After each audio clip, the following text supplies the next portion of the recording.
부름을 이렇게 받아서 살기 때문에 폭풍 가운데 지날지라도 불 가운데 지날지라도 늘 담대하라고 그러십니다.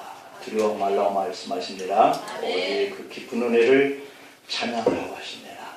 하나님을 찬양하면서 그 은혜에 감사한 사실을 축복합니다. 은혜 찬양이 감사하고 은혜로웠습니다. 여진의 우리들의 삶의 윗분들 앞에서 우리가 인사하는 그런 인사를 이렇게 떠올려보면 주로 진지 잡수셨습니까? 라고 인사를 해요. 그러다가 어느 시점쯤 지나니까 밤새 안녕히 주무셨습니까? 이렇게 우리가 인사를 하는 그런 인사로 이렇게 바뀌어졌던 그런 모습들을 떠올려 볼 수 있겠습니다. 인사가 그 시대와 그 환경에 따라서 달라져 가는 이러한 모습들을 보았죠. 그것은 우리의 식사의 문제라고 하는 것이 그만큼 중요했던 그 시대에 밥을 굽는 어려운 그러한 시대 때에는 진지 잡수셨습니까? 라고 하는 것이 인사였단 말이에요. 그런데 시간이 조금씩 지나면서 우리가 밥 문제, 이런 먹는 문제가 해결되고 나니까 이제는 건강이라고 하는 것이 포커스가 되는 거죠. 초점이 맞춰지고 우리들이 살면서 이 건강이 참 중요한 문제구나 이런 생각을 떠올리면서 우리가 밤새 안녕히 주무셨습니까? 밤사이에 돌아가시지 않고 건강하게 이렇게 다시 이렇게 활동할 수 있게 되었다라고 하는 것에 대한 그런 바람의 인사이죠. 이제는 먹는 문제보다는 건강의 문제가 더욱더 절실해졌다라고 하는 그런 의미죠. 모두가 다 건강하면서 사시기를 축복합니다. 먹는 문제 때문에 근심하는 분은 없으신가요? 아마 그 문제만큼은 우리가 좀 이제 초월했지 않나. 건강이 이제 중요한 문제로 대두가 되기 시작했습니다. 그런데 초대교회 성도들도 그 당시에 나누는 인사가 있었다는 거예요. 이 초대교회 성도들이 서로 인사 나누는 것은 마라나타라고 하는 거였어요. 마라나타, 주 예수여 어서 오시옵소서, 주 예수여 어서 오시옵소서 라고 하는 것이 초대교회 성도들의 인사 나눔의 방식이었어요. 계시록의 21장에도 보면 사도 요한은 아멘 주 예수여 오시옵소서 이렇게 마무리를 짓는 그런 인사법들이 자주 등장을 하죠. 이것이 마라나타라고 하는 인사거든요. 이 초대교회의 교우들은 늘 재림을 하실 이 주님을 대망하면서 하루하루를 살았기 때문에 보는 이들이 서로 인사하면서 마라나타라고 하는 것이 인사였던 거예요. 그들은 아침에 일어나서 커튼을 적히면서 이렇게 기도했을 거예요. 주님 혹시 오늘 낮에 주님 오시지 않을까요? 하는 건가요? 주님 오늘 낮에 주님 오실 건가요? 이렇게 하는 그 기대감의 기도죠. 그렇게 하루를 마치면서 저녁 무렵이 되면 주님 혹시 오늘 밤에 오실 건가요? 라고 하는 생각으로 늘 기도하면서 하루를 마무리하는 거죠. 그렇게 성도들은 늘 깨어서 주님 혹 낮에 오실 건가요? 아니면 혹 이 밤에 오실 건가요? 이런 기대감을 가지고 늘 깨어서 주님을 기다리는 성도의 삶을 살았다라고 하는 거죠. 오늘은 대강절 세 번째 주일입니다. 성탄하실 주님. 이제 다음 주가 되고 그 다음날 월요일이 성탄절인데 바로 이 성탄절 주님 오실 날을 기다리는 이 4주간이 주님이 오심을 기다리는 이런 대강절기로 4주를 우리가 기다렸다가 성탄을 맞는 거거든요.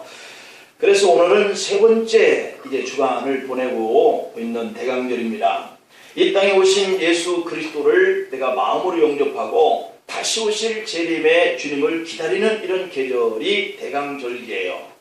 주님 오실 대강절기를 그래서 우리 성도들에게는 소망의 계절이다 이렇게 표현을 하죠. 왜냐하면 구원자 되신 주님이 다시 오시는 날을 기다리면서 사는 성도야말로 주님의 오심에 대한 소망이 늘 마음속에 있는 거죠. 그분은 우리의 심판자로 생명의 구주로 다시 오실 것이다 이렇게 예고하고 있기 때문에 그 오심이 낮에 오실 것인지 밤에 오실 것인지 이것은 우리가 알 수 없잖아요. 그래서 우리가 낮에 오시든 밤에 오시든 오실 그 주님이 이 땅에 심판하시고 우리를 구원하실 이런 분이기 때문에 그분에 대해서 기다림이 간절한 거예요. 그게 바로 대망이라고 하는 거거든요. 그래서 우리는 이 대강절을 소망의 계절로 삼고 있습니다. 그래서 이 대강절의 시작이 교회력으로는 첫 해의 시작이죠. 그래서 오시는 그 주님을 기다리다가 만나서 새로운 한 1년을 이렇게 시작하는 것이 바로 우리 믿음의 성도들이 지켰던 그러한 절기예요. 그래서 이 대강절이 믿음의 사람들에게는 이제 첫 해의 시작인 거고, 우리 믿지 않는 세상의 모든 사람들이 공통적으로 새해는 1월부터 시작이잖아요. 그래서 우리는 교회력으로는 우리 믿는 사람들이 새해는 한 달 먼저 시작을 하는 것이라는 점이에요. 그래서 주님이 강림하심으로 성도들은 그 모든 고통에서 해방되고 완전히 이제 축복된 삶으로 들어간다, 이렇게 여기기 때문에 이 대강절기를 기다리는 성도의 마음은 소망이 넘쳤던 거예요. 여러분, 금년 한 해를 절망 가운데 살아오셨다고 할지라도 이 대강절 절기 다음에 성탄하시는 예수님으로 인해서 다시 소망의 한 해를 맞이할 수 있기를 축복합니다. 그러므로 사실 이 대강절은 성도들이 깨어서 기도하다가 성탄하신 예수님을 맞는 계절이기 때문에 소망의 절기다라고 이렇게 말씀을 드립니다. 로마서 13장 11절 말씀을 보면 또 너희가 이 시기를 알거니와 자다가 깰 때다, 이렇게 얘기하고 있고, 벌써 되었으니 이는 이제 우리의 구원에 처음 믿을 때보다 가까이 왔다, 이렇게 얘기를 하고 있어요. 여러분들이 어느 시점에 주님을 만나서 믿음 생활을 시작했는지 모르지만 그때보다도 지금은 훨씬 주님을 만날 시기가 가까워 있다라고 하는 사실을 믿으시길 바랍니다. 그런 거로 깨어있으라, 이렇게 바울은 로마서를 통해서 우리에게 경고의 메시지를 주면서 주님의 임박한 때를 알리고 있습니다. 그래서 교회에서는 대강절과 아울러 새해 1월 달에 우리 교회도 이 소망의 한 해를 주님과 출발하는 의미로 1월 달 두 번째 주간부터 또 저녁 기도회를 시작합니다. 예수님이 이 땅에 초림으로 오실 때에 많은 사람들이 깨어있지 못했던 분들도 있었다는 거죠. 역사는 어둠 속에 있었고 사람들은 깊이 잠들어 있었다는 거죠. 예수님이 오심을 깨닫는 사람들이 별로 없었다는 거죠.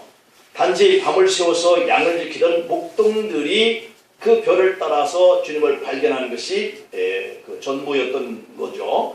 우리는 다시 오시는 주님을 기쁨으로 맞이하기 위해서 이러한 소망을 가지고 늘 주님을 기다리는 깨어있는 신앙의 삶을 살기를 축복합니다. 대강절은 이렇게 깨어서 준비하는 계절인데, 여러분, 우리가 우리 가정 안에 어떤 손님이 오신다라고 한다면 여러분들은 어떻게 하시나요? 대개 보면 그 전에 장을 보고 식사 준비를 이렇게 하지요. 그리고 집안을 깨끗이 청소하고 그분이 오심에 대해서 우리가 준비하는 것을 볼 수 있어요. 왜냐하면 그것이 적어도 손님을 초대한 사람의 예의잖아요. 나를 초대해놓고 집에 갔더니 지저분하고 뭐 음식도 준비하는 것도 없고 그냥 나가서 먹읍시다 뭐 이렇게 한다든지, 이런 것들이 그 손님을 맞이하는 사람이 준비하는 예의가 아니라는 것이죠. 그런데 이번에 중국에 우리 대통령을 국빈으로 모셔놓고 참 못된 짓을 했다라고 생각을 가지고 우리 국민들은 분개하잖아요. 그 분개하는 마음속에는 그런 거죠. 손님을 초대해놓고 손님에게 불쾌한 일을 만들어줬다라고 하는 거죠. 손님으로 간 사람을 하급 공무원에게 맞이하게 한다거나, 사람과 사람의 접촉이야 위아래가 없겠습니다만은, 그러나 나라와 나라 간의 관계이기 때문에 장관급에 있는 사람이 한 국가의 원수인 대통령에게 아랫사람에게 행하듯이 어깨를 툭툭 치는, 이것을 친근감이냐 아니면 무례함이냐, 이런 관점 속에서 많이들 보고 분개도 하고 또 이해도 하려고 하고 이러죠. 대통령을 취재로 갔던 기자들이 사진기를 빼앗기거나 또는 멱살 제배를 하고 내동령이 쳐지거나 발길 일을 당한다라고 하는 것은 같은 나라 안에서도 해서는 안 될 짓을 거침없이 한 이 중국의 만행이다, 이런 생각을 가지고 손님 대접을 잘못하고 있는 건 아니냐 하는 관점 속에서 우리 국민들은 분개를 합니다.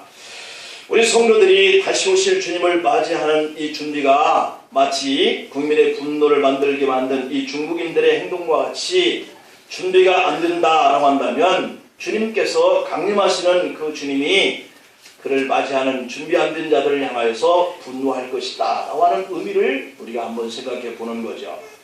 대강절, 이 절기는 다시 오실 주님을 맞는 우리 성도들이 어떻게 준비하면서 살아가야 할 것인가 하는 것을 이렇게 원하고 있는 그런 절기죠.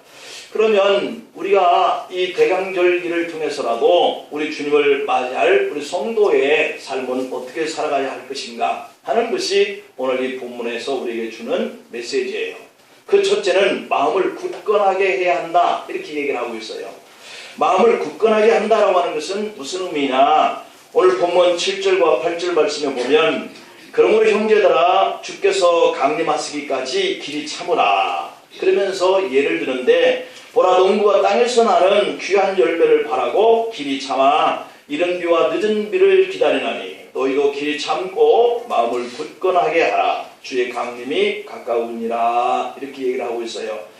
그 오실 손님이신 주님이 오시는 그 거리가 우리 집과의 상당한 거리가 있고 나 자신과의 상당한 거리가 가까워지고 있다라고 할 때에 그를 초대하고 기다리는 이 주인의 입장 속에서 그 주님을 어떻게 대해야 할까 하는 것은 상당히 우리가 신경 써야 할 부분 아니겠어요? 마음을 굳건하게 해야 한다라고 하는 거예요. 이 굳건하게 해야 한다는 이 말은 마음을 바로 세워야 한다, 이런 얘기예요. 그러니까 삐뚤어진 마음이 있냐, 혹은 굳어진 마음이 있느냐, 혹은 흔들리는 마음이 있느냐, 바로 세워라 라고 하는 거예요. 주님을 향한 우리의 믿음을 견고하게 해야 한다, 그런 뜻이죠. 다른 말로 말하면 잘못된 길에 있으면 빨리 바른 길로 와서 있어라, 그런 얘기예요.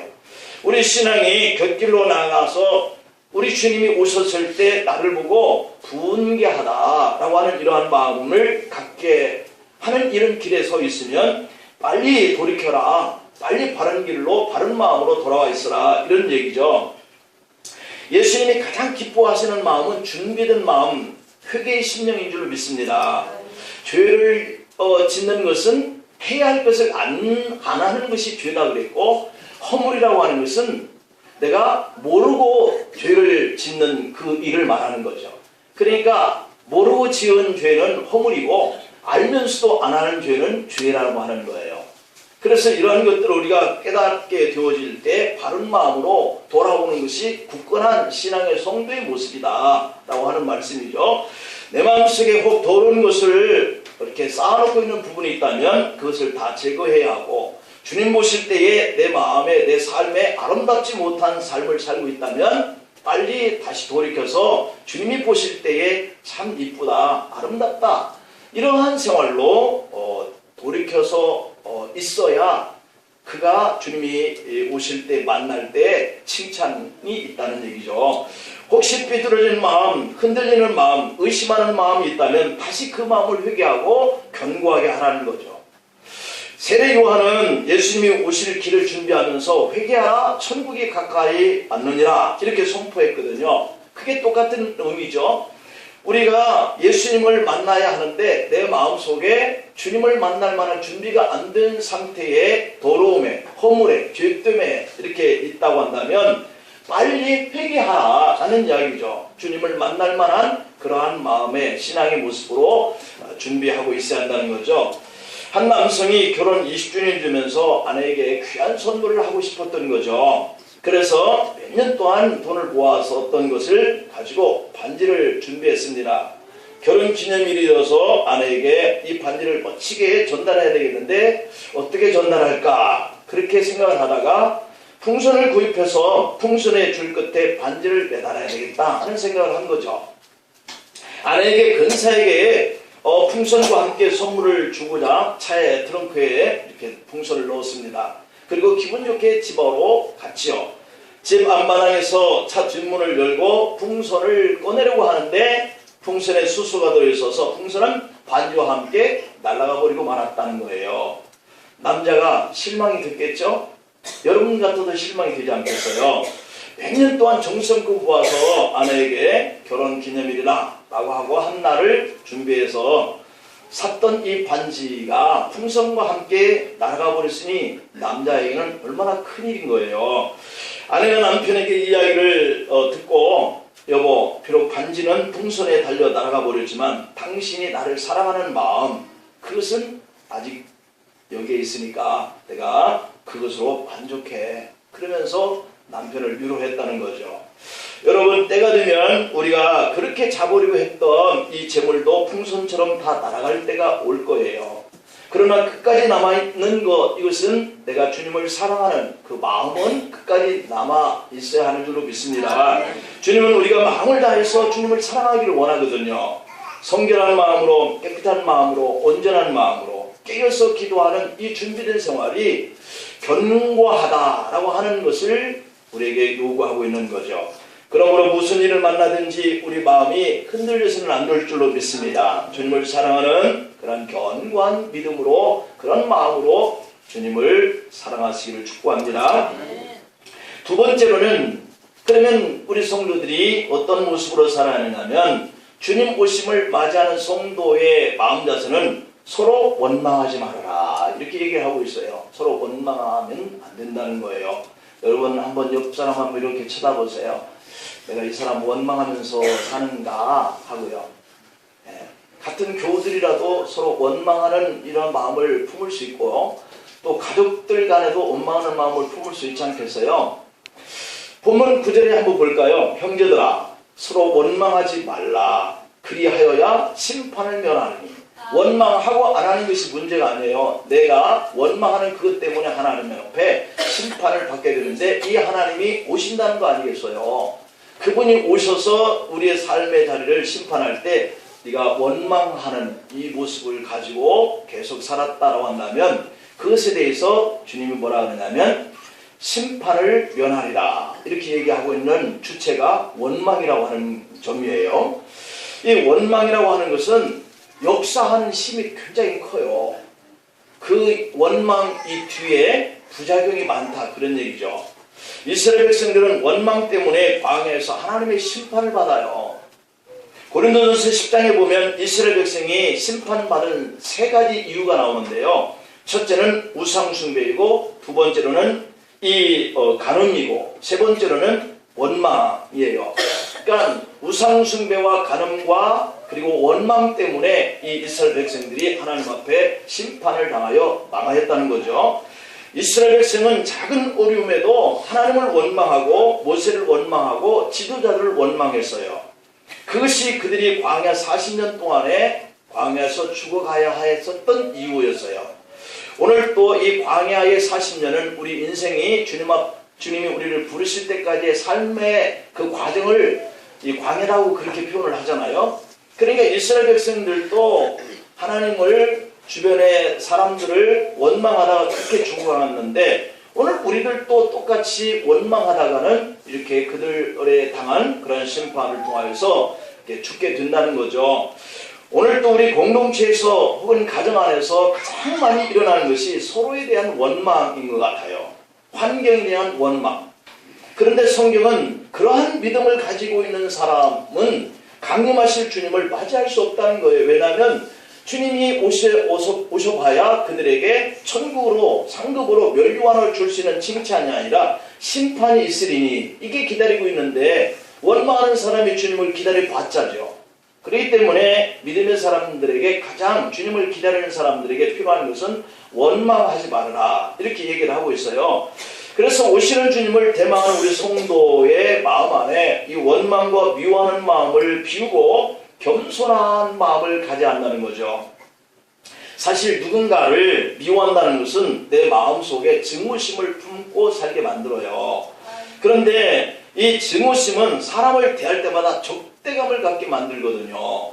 누군가를 원망하는 그런 사람의 마음에는 사랑의 마음이 없어요. 누군가를 증오하는 사람은 용서나 이런 화해할 마음이 그 마음에 전혀 없어요. 그래서 성경은 원망하는 마음을 버리라는 거죠. 그래야 용서가 되고 이해가 되고 사랑이 될 수 있으니까. 출애굽기 16장에 9절에 보면 여호와께 가까이 나오라. 여호와께서 너희의 원망함을 들으셨느니라. 이렇게 얘기를 하고 있어요. 그러니까 원망함을 하던 사람들이 하나님 앞에 나가야 하는데 원망하는 마음을 가지고 어떻게 나가겠어요? 그러니까 너희가 하나님 앞에 나와야 하니까 그 원망하는 것을 다 버리라는 의미죠. 또 레위기 19장 18절에 보면 원수를 갚지 말라, 동포를 원망하지 말며 내 이웃 사랑하기를 네 자신과 같이 사랑하라, 나는 여호와니라. 이렇게 얘기했어요. 그러니까 하나님은 백성들에게 원수 갚는 것이나 원망하는 것을 하지 말아라, 이렇게 얘기하고 있고요. 고린도전서 10장의 10절에 보면은 그들 가운데 어떤 사람들이 원망하다가 멸망시키는 자에게 멸망하였나니 너희는 그들과 같이 원망하지 말라, 이랬습니다. 그러니까 결국에 원망은 내 자신이 멸망당할 뿐만 아니라 멸망시키는 그러한 관계를 이루어가는 거죠.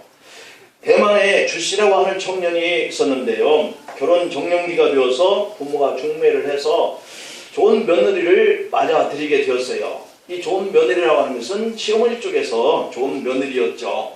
결혼을 하고 전날 밤에 면사포를 들어 올리는 순간에 이 주씨는 기절하는 줄 알았다는 거예요. 왜냐하면 신부가 너무 못생겼었다는 거죠. 얼마나 못생겼는지 기절할 만큼 못생겼는지 모르지만 어쨌든 신랑의 마음에 안 든 신부였던 거죠. 주씨는 신부의 외모에 너무나 실망해서 그 이후로 거의 각방을 쓰다시피 하고 아내를 이렇게 원망하면서 미워하기 시작했는데 무슨 일만 생기면 이 미워하는 아내 때문이라고 그 아내 탓으로 돌리는 거예요. 그러나 주씨의 부모님은 늘 며느리를 칭찬합니다. 세상에 어디에 가도 우리 며느리만한 며느리가 없다. 우리 며느리의 심성이 얼마나 착한지 그러면서 다니는 곳마다 자랑을 하는 거예요. 그러나 이 주씨는 이 아내를 늘 못생긴 것에 대해서 불만하고 원망하고 그러던 어느 날 이 주씨에게 눈이 아프기 시작하는 질병이 이렇게 찾아왔어요. 그러다가 끝내는 이 주씨의 시력이 이루어지고 말았죠. 치료를 제때 받지 않아서 더 이상 볼 수 없게 되고 말았죠. 병원에 가서 상담을 해보니까 수술비가 아주 많이 든다는 거예요. 하지만 주씨의 아내는 남편에게 여보 걱정하지 마세요. 내가 지금까지 모아온 돈이 있는데 이 돈 가지면 충분합니다. 그러니 병원에 가서 수술을 받읍시다. 이렇게 얘기를 해서 병원에 갔죠. 이렇게 해서 돈을 마련해서 병원에 갔지만 수술을 하려고 하니까 안구 기증자가 있어야 할 때까지 기다려야 한다는 거예요. 그 말을 듣고 주씨는 또다시 실망스럽게 집으로 돌아왔습니다. 그런데 정말 2주 후쯤 되어서 병원에서 연락이 온 겁니다. 한 아이가 교통사고가 났는데 그의 부모의 허락으로 아이의 눈을 이식하기로 했으니까 빨리 병원으로 오라는 그러한 연락이었어요. 주씨는 너무 좋아서 병원에 가서 수술을 하고 정말 며칠 후에 건강하게 퇴원을 해서 집으로 돌아왔습니다. 아내는 남편이 퇴원하는 날 음식을 참 잘 준비를 했고 주씨가 집에 돌아와 보니까 아내의 눈에 붕대가 감겨져 있는 것을 발견해요. 딸 아이가 울면서 아빠가 이식받은 눈이 엄마의 눈이라고 하는 사실을 알게 되었어요. 그 말을 듣고 주씨는 바닥에 털썩 주저앉고 말았습니다. 자신에게 안구를 기증한 사람은 한 아이의 눈이 아니라 그렇게도 자기가 증오하고 미워하고 원망하던 아내의 눈인 것을 알았기 때문이죠. 주씨는 부끄러웠습니다. 너무나 못생겨서 미워했던 아내였지만 그런 자신에게 눈을 줄 만큼 착한 사람이었다는 거죠. 아내 앞에 무릎을 꿇고 여보 나를 용서해 주세요. 회개하면서 울었습니다. 주씨가 아내에 대한 원망의 짐을 다 던져버렸더니 그를 사랑하는 마음이 일어나고 다시 화해의 마음이 생겨지고 그러면서 그 가정이 행복한 천국의 가정이 되었다는 겁니다. 여러분 자신의 눈을 잃어버리기 전에 아내의 눈에 피를 흘리기 전에 원망하는 마음, 증오하는 마음을 버렸다면 하는 그런 후회가 밀려오죠. 그러나 늦었지만 원망의 마음을 던져버릴 때 그 가정이 천국으로 변하여 행복이 시작되었으니까 얼마나 다행이고 얼마나 감사한 일이에요.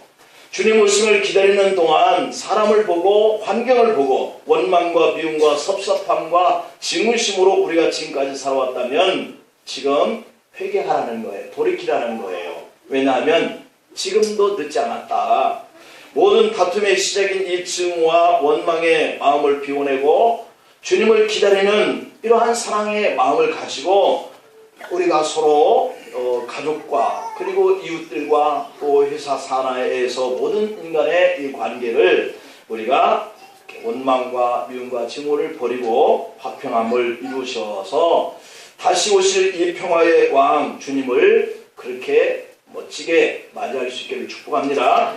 그러므로 세 번째 마지막 이 세 번째에서는 우리에게 요구하고 있는 것이 뭐냐면 그러므로 우리를 굳건하게 우리의 마음을 이렇게 회복하고 그리고 원망 없이 증오 없이 사람의 관계를 사랑하는 이런 마음을 가지고 이렇게 살아가는 이 일이 쉽겠어요? 어렵겠어요? 우리가 지금까지 살아보니까 참 어렵더라는 말이죠. 그러므로 우리는 인내하라 이런 말씀을 오늘 우리가 본문에서 발견을 하는데 10절 11절 속에서 그렇게 말씀합니다. 형제들아 주의 이름으로 말한 선지자들을 고난과 오래 참음의 본으로 삼으라. 보라 인내하는 자를 우리가 복되다 하나니 라고 이렇게 얘기를 하고 있어요. 인내하는 자가 복되다 라고 하는 이 말씀이에요. 그리고 뭐라 그러냐면 너희가 욥의 인내를 들었지 않느냐, 주께서 주신 결말을 보았지 않느냐, 그러면서 주는 가장 자비하시고 긍휼히 여기시는 이시다. 그러니까 지금 힘들고 원망하고 또 이렇게 증오하고 또 우리 관계가 이렇게 매끄럽지 못하여서 우리의 삶이 참 힘들고 하는 이 일들을 살아가는 이 과정에 인내가 필요한데 왜 인내가 필요하냐면 그 인내하는 자에게 반드시 자비와 긍휼이 임하게 되어지는 때가 온다는 거예요. 여러분 이 말씀은 우리 성도에게 참으라는 거예요. 인내하라는 거예요. 주님을 경외하는 형제들이기 때문에 성도이기 때문에 주님이 오시는 그날이 가까우면 가까울수록 참는 것밖에 없다는 거예요. 우리가 진정으로 다시 오실 주님을 기다리는 성도다 그러면 세상에 대해서 사람에 대해서 환경에 대해서 인내가 요구돼요. 참고 견디고 이겨내는 우리에게 참으로 주님께서는 긍휼과 자비를 베푸신다고 그러잖아요. 초대교회 성도들도 마찬가지였습니다. 말할 수 없는 핍박이 왔고요. 고난을 받고 살았지만 그들은 그 과정을 참고 인내됨으로 로마를 정복했다는 거예요. 로마가 그렇게 믿는 사람들 잡아다 죽이고 옥에 가두고 핍박하고 그렇게 성도들을 사자굴에 던져놓기도 하고 이러한 끓는 이 용광로 속에 던져놓기도 하고 그렇게 했는데도 결국은 그들이 이기지 못하고 오히려 기독교 국가가 되고 주님께 항복하는 그런 나라가 되고 말았잖아요. 로마 중심가에 교황청이 생겼잖아요. 그런 놀라운 역사가 성도들의 인내와 참음이 없었다면 불가능했다는 거죠. 인내하는 이러한 믿음의 삶을 살기를 축복합니다. 이번 중국 방문 때에 불상사가 일어나는 일을 보고 어떤 이들은 일정을 다 중단하고 왔어야 하지 않느냐 라고 이렇게 얘기하는 사람들이 있어요. 여러분들도 같은 마음인가요?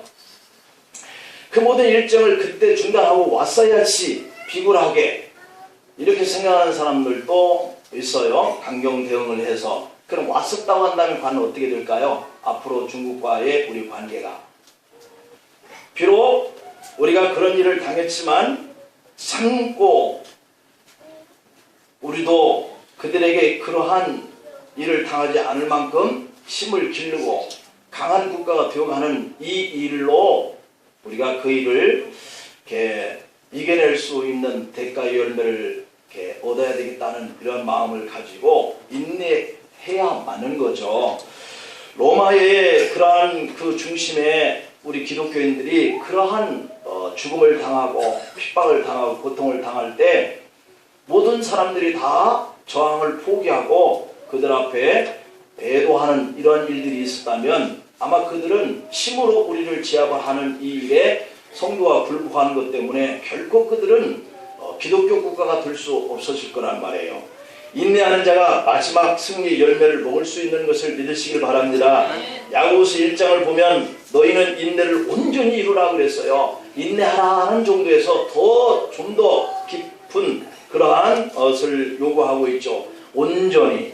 한 외국인 월간지에 이런 글이 실려 있었습니다.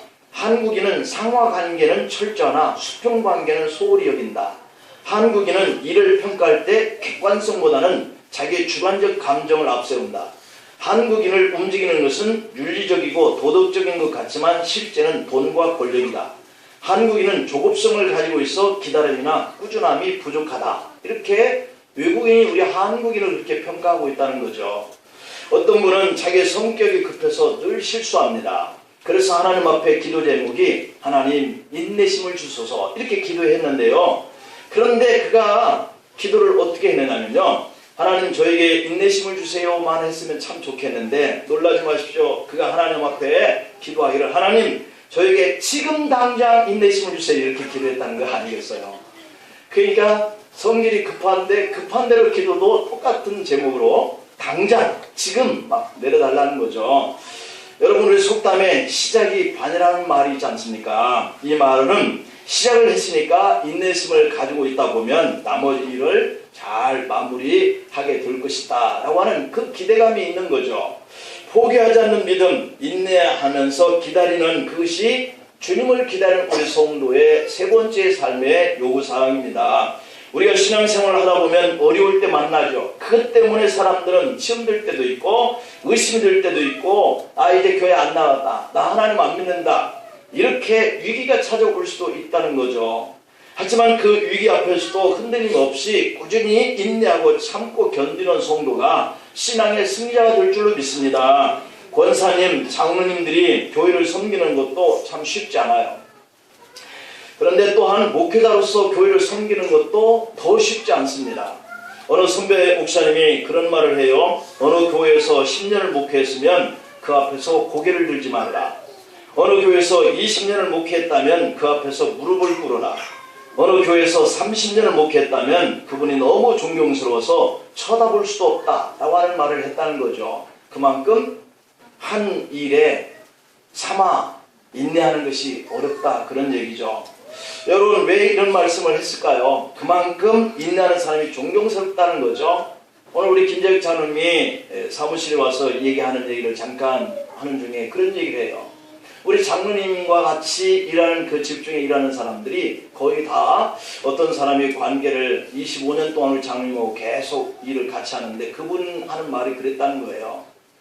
자기가 아는 장로님과 같은 일하는 사람들이 다 망하는 것을 보았는데 딱 한 사람 망하지 않는 사람 봤는데 장로님이다. 그런 얘기를 했다는 거예요. 참 하나님이 사랑하시는 거죠. 이러한 일들이 그렇게 쉽지 않는데 인내의 인고의 그러한 결과가 이렇게 그 사람이 간증하는 이러한 말을 들을 수 있게 되는 것은 포기하지 아니하면 때가 이름에 반드시 거두리라고 하는 이치예요.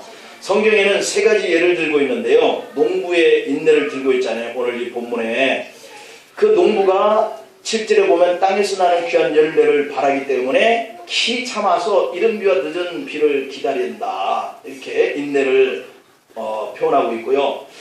또 하나는 오늘 이 2절 11절에 보면 욥의 인내를 들고 있고요. 그리고 또 선지자의 예를 들고 있어요. 우리가 조금 더 기다리고 인내하라고 하는 거, 이 선지자 인내가 필요하라는 거죠.